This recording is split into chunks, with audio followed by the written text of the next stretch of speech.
this is what you have to see at the Golden Circle, the most famous route of Iceland. Whoa! Geysers sending jets of water up to 20 meters into the air. The amazing Gullfoss waterfall. And the best place to see where two tectonic plates meet.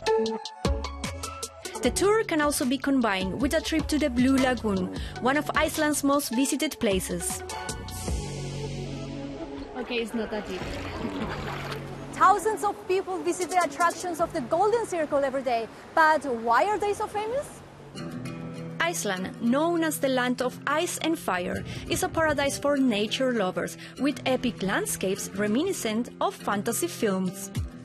The sites along the Golden Circle are found in Iceland's south, less than 50 kilometers from the capital Reykjavik, which makes them easy to reach and popular tourist attractions. Best of all, most are free to visit. So Marco, are you ready? You can either rent a car or drive there yourself or join an organized tour. We opted for a one-day road trip. Our first stop, Gullfoss, the Golden Waterfall, which is how the Golden Circle got its name.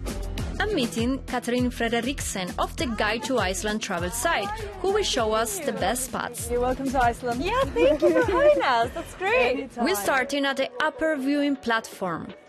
Wow! Oh my God, that's huge! Yeah. What? It's looking good today. So this is the most famous waterfall in Iceland. I mean, it's quite impressive, but tell me why. Basically, this waterfall consists of like two drops. We have the first drop, which is more like a sort of a slope of a cascading waterfall.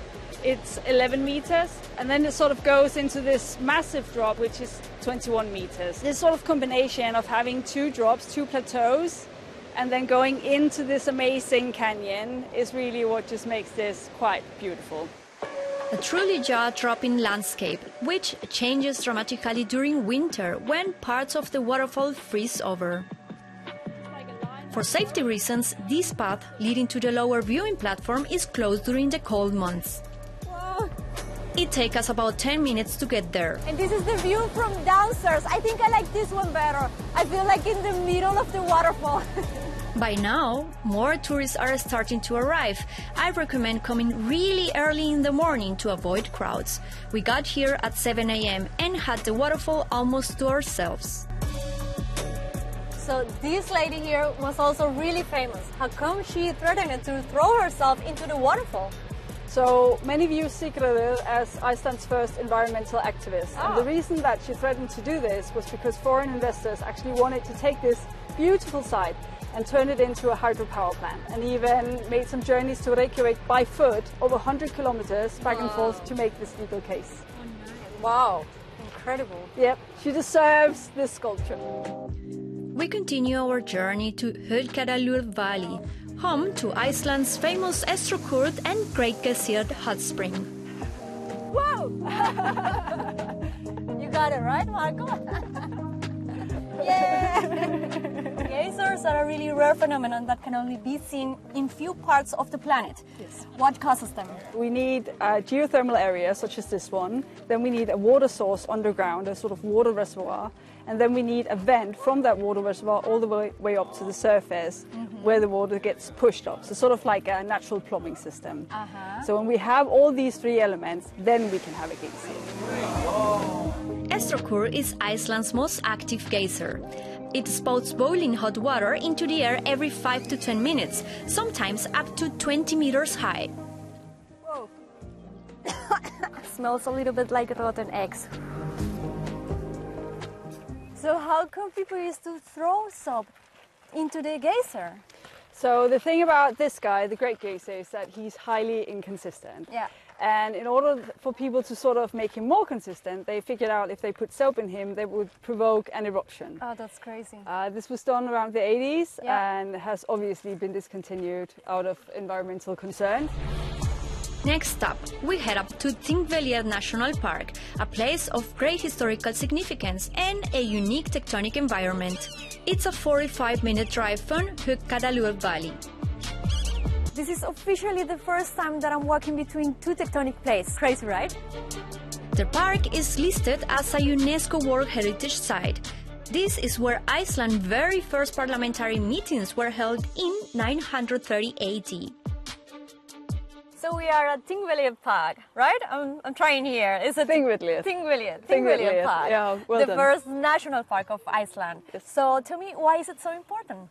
Well, geologically, this place is really significant because Iceland is placed on two tectonic plates, and Thingvellir National Park is one of the places where this is really visible. Right now, we are standing on one tectonic plate, which is the North American tectonic plate, and just about approximately 5 kilometers that way, we see the Eurasian tectonic plate. And in between, we have sort of a no man's land, which is basically new land, which expands 2.5 centimeters every year. Then we travel onto Silra Fissure, a rift between both tectonic plates that is known for its crystal clear water with a visibility of around 100 meters. Snorkeling excursions start at 150 euros. Be prepared for frigid temperatures though. Our last stop is the Blue Lagoon, which people often combine with the Golden Circle tour. National Geographic lists this geothermal spa among the 25 wonders of the world. It's about 1 hour from Reykjavik. So of course we gave it a try. If you come here, listen to this. Before you jump in the water, you must rinse your hair. And if you have long hair, you have to put it up. The lagoon water is great for your skin, but really bad for your hair. It can turn dried and matted because of the high mineral concentration.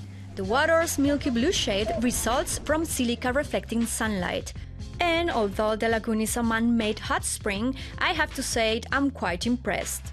Deep down in the earth, the water's temperature is a scorching 240 degrees Celsius, but once it reaches the lagoon, it cools off to 38 degrees, though some spots maybe feel hotter than others. Really warm there. A day at the lagoon costs 60 euros, but prices can double depending on the time you go.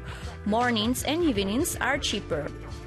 Don't forget to treat yourself and, of course, have some fun. So you wanna hug? I got a silica mud mask, along with most guests here.